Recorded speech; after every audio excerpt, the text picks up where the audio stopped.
Magandang hapon mga ka-happy hour. Narito ang mga balita para sa MBC TV Network News Update 5 PM edition.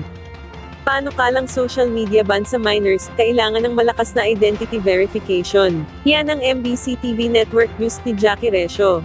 Sinusuportahan ng Department of Information and Communication Technology o DICT ang pagkakaroon ng age gating o pagbawal sa mga minor de edad na gumamit ng social media. Pero sa panayam sa Dos Potos, sinabi ni DICT Secretary Henry Aguda na bukod sa age limit, kinakailangan na magkaroon din ng malakas o epektibong identity verification ang mga social media platforms para sa kalihim hindi epektibong maipatutupad ang social media ban sa mga minors kung walang maayos na identity verification na pananagutan ng mga social media platforms. May karagdagan yan, hindi lang naman sa age yan. Ang karagdagan na kasama sa provision dapat, yung social media platform may malakas na identity verification. Yes, kasi nga, ayan. sinabi mo below 16 pero nagpanggap naman siya, anong magagawa? Sa akin ang mas importante, yung identity verification. Kasi pag nalaman mo yung identity halimbawa nung tao na above 16 siya, o di wala na tayong problema.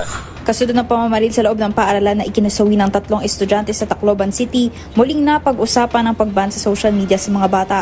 Ito ay nang matuklasan na isa sa 2 gunman sa school shooting ay lulong sa marahas ng mga online games na posibleng naka-impluwensya sa kanilang gumawa ng naturang krimen. Sa ngayon, pinagdidebatihan pa kung anong edad ang dapat ipanukala para sa social media ban sa Senado at Kongreso. Pero ang rekomendasyon ng DICT ay pagbawalan ang mga edad 16 years old pababa sa paggamit ng social media. Para sa MBC TV Network News, ito si Jackie Resio ng DZRH, una sa Pilipinas, una sa Pilipino.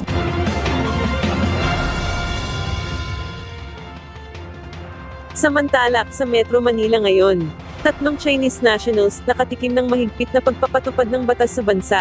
Arestado ng Bureau of Immigration ang 2 Chinese fugitive na umano'y sangkot sa fraud at illegal online gambling syndicates at isa pang Chinese national na overstaying sa Parañaque City. Ayon kay Bureau of Immigration Commissioner Joel Anthony Viado, kinilala ang mga pugante na sina Jiang Yin 31 anyos at Li Chu ang 34 anyos. Isinagawa ang operasyon sa pakikipag-ugnayan sa Chinese authorities na nagbigay ng intelligence information kaugnay ng kaso ng dalawa. Sa operasyon laban kay Li, nadakip din si Wang Weisheng, 32 anyos, matapos makitang overstaying sa Pilipinas at may aktibong hold departure order. Ayon sa BI, wanted sa China sina Jiang at Li dahil sa umano'y partisipasyon sa large-scale fraud at illegal online gambling gamit ang Cheneng wallet application. Lumabas din sa immigration records na overstaying si Jiang matapos pumasok sa Pilipinas noong 2019 bilang temporary visitor, habang si Li naman ay subject na ng blacklist at watchlist orders bilang undesirable alien at fugitive from justice.